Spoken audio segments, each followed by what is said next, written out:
السلام عليكم البنات ومرحبا بكم معايا اليوم في وصفه جديده وحلقه جديده. الوصفه ديال اليوم غادي تكون عباره عن اللحم المحمر في الفران والكوكوط. المهم كوكوط الفران. غادي نحتاجوا اللحم الكميه اللي بغيتو. انا خدمت هنايا كيلو ونص.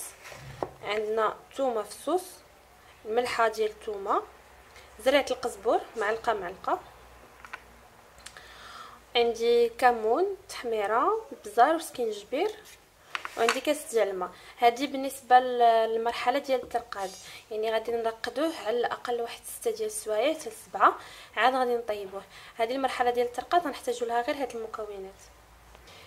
هنايا جبت واحد الاناء حكيت فيه الثومه، غادي نزيد عليه التوابل اللي قلنا،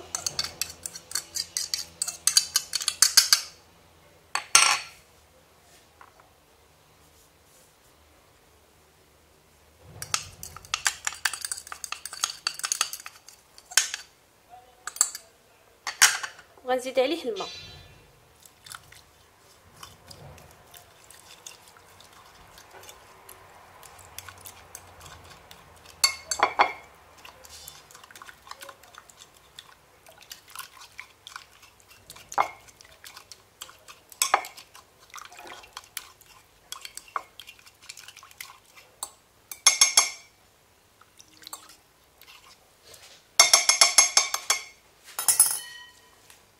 اللحم خديته وجرحته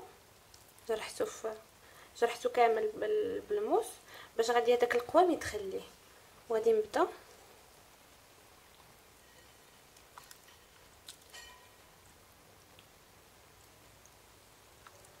نبداو ندوزو بطريف حتى غنساليو هذاك القوام، هذاك اللحم اللي عندنا.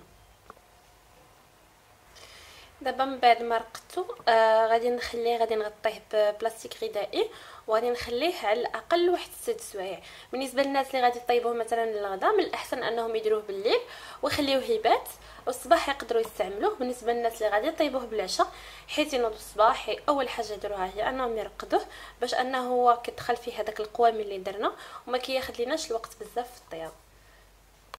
هنايا درت كاس ديال زيت البلديه والروبيه اللي سخن في الكوكوط. غادي نجيب دابا اللحم ديالي وغادي نبدا نحطو في الكوكوط يتحلى.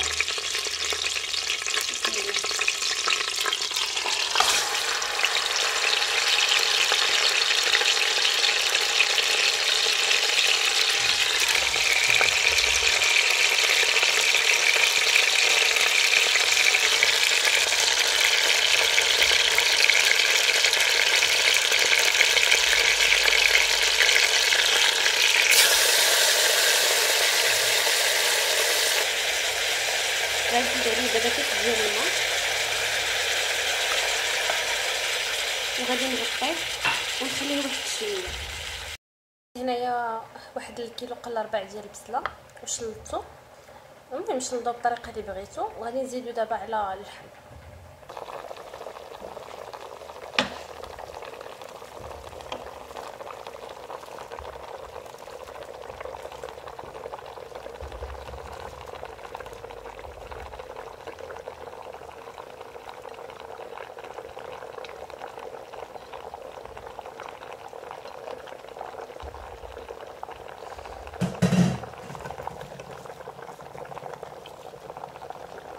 دابا غادي نسد عليه الكوكوط لمده ساعه وغادي نحلو نشوف واش اللحم طاب ولا مازال.